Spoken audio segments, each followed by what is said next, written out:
ایک اکیلی لڑکی اور پراسرار بچہ۔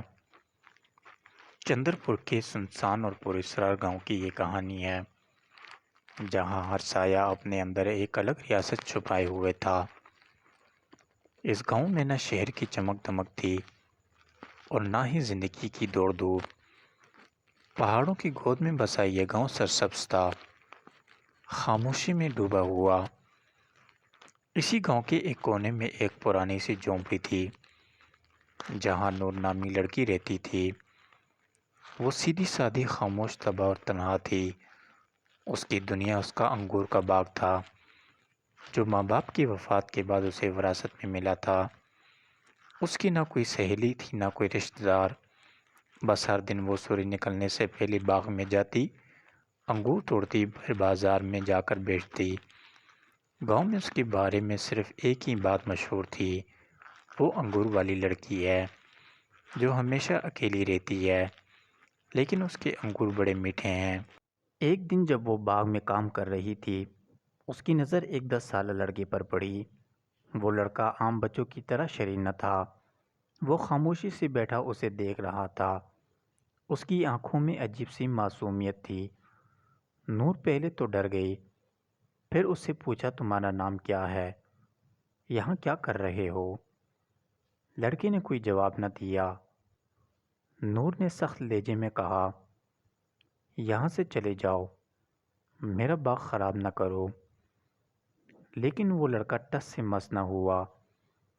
اس کی آنکھوں میں خوف کے بجائے اداسی تھی۔ نور کا دل نرم ہو گیا۔ دوسرے دن جب نور باغ میں آئی تو وہ لڑکا پھر وہیں بیٹھا تھا۔ اب کی بار وہ ڈری نہیں۔ اس نے چند انگور لا کر اس کے پاس رکھ دیے۔ لڑکے نے خاموشی سے وہ انگور کھا لیے۔ یوں دن گزرتے گئے۔ لڑکا روز آتا، کبھی انگور توڑنے میں مدد کرتا، کبھی خاموشی سے بیٹھا رہتا۔ نور نے اس کا نام علی رکھ دیا۔ وہ اس سے باتیں کرتی، اپنے دل کا حال سناتی۔ کاش میری ماں ہوتی، تم بھی کتنے خاموش ہو۔ علی بس سر ہلا دیتا یا ہلکی سی آہ بھر دیتا۔ نور کو اس کا ساتھ اچھا لگنے لگا۔ ایک دن بارش ہونے لگی۔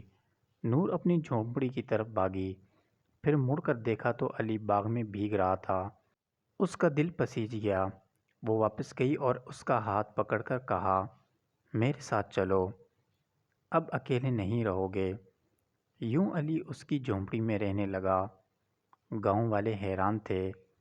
کوئی ہنستا، کوئی طنز کرتا کہ لڑکی پاگل ہو گئی ہے، لیکن نور کو کسی کی پرواہ نہ تھی۔ وہ علی کی موجودگی میں خوش تھی۔ ایک رات جب نور سو رہی تھی، علی اس کے پاس آ کر بیٹھ گیا۔ اس کی آنکھوں میں کچھ الگ تھا۔ پھر اس نے نور کے ماتھے پر ہاتھ رکھا اور کچھ ایسا ہوا جس کا نور نے کبھی سوچا بھی نہ تھا۔ صبح نور کی آنکھ کھلی تو بدن تھکا تھکا سا تھا، لیکن اس نے اس بات کو نظر انداز کیا۔ وقت گزرتا گیا، پھر ایک دن اچانک وہ بے ہوش ہو گئی۔ گاؤں کے حکیم نے نبض دیکھی اور کہا، بیٹی، تم ماں بننے والی ہو۔ نور پر جیسے بجلی گر گئی۔ کیا؟ میں نے تو کبھی کسی کو ہاتھ تک نہیں لگایا۔ لیکن حکیم نے خاموشی سے کہا، قسمت کے کھیل عجیب ہوتے ہیں۔ نور دن رات آئینے میں خود کو دیکھتی۔ اس کے دل میں ایک ہی سوال تھا، یہ بچہ کس کا ہے؟ پھر اس کی نظر علی پر پڑی۔ پہلی بار اس کی آنکھوں میں شک ابھرا۔ کیا تم نے میرے ساتھ وہ کیا جو نہیں کرنا چاہیے تھا؟ علی خاموش رہا، بس سر جھکا لیا۔ نور چیخ پڑی، نکل جاؤ میرے گھر سے۔ علی دروازے پر جا بیٹھا، روتا رہا، لیکن نور نے دروازہ نہ کھولا۔ گاؤں کی پنچایت میں فیصلہ ہوا کہ نور کو گاؤں سے نکال دیا جائے اگر وہ بچے کے باپ کا نام نہ بتائے۔ نور چپ رہی۔ ایک شام ایک اجنبی بزرگ مولوی گاؤں آئے۔ انہوں نے نور سے کہا، بیٹی، وہ لڑکا لڑکا نہیں، ایک شاپت جن تھا۔ نور ششدر رہ گئی۔ مولوی نے بتایا، سالوں پہلے اس نے انجانے میں جن کی بلی کو مارا تھا۔ سزا میں وہ جن بن گیا جسے کوئی نہیں دیکھ سکتا تھا، لیکن اپنی ایک نیکی کی وجہ سے اسے موقع ملا کہ کسی عورت کی محبت سے آزاد ہو سکے۔ عورت تم ہو۔ اس رات جو ہوا وہ اس کی مجبوری تھی، وہ اسی عمل سے دوبارہ انسان بن سکتا تھا۔ نور نے دروازہ کھولا۔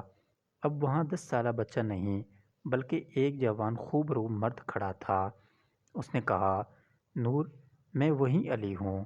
تم نے مجھے اپنا دوست بنایا، مجھے زندگی دی، میں انسان بن چکا ہوں۔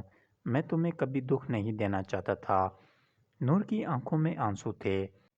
تم نے میری عزت پامال کی۔ مرد زمین پر جھک گیا۔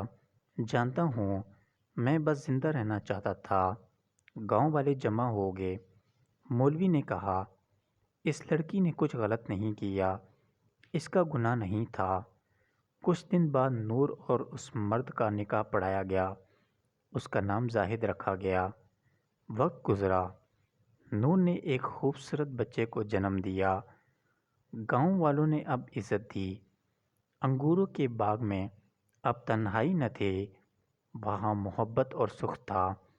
ایک شام زاہد نے نور سے کہا، تم نے مجھے شاپ سے آزاد کیا، اب ہم ہمیشہ ساتھ رہیں گے۔ نور کی آنکھوں میں خوشی کے آنسو تھے اور ان میں اب تنہائی نہ تھی۔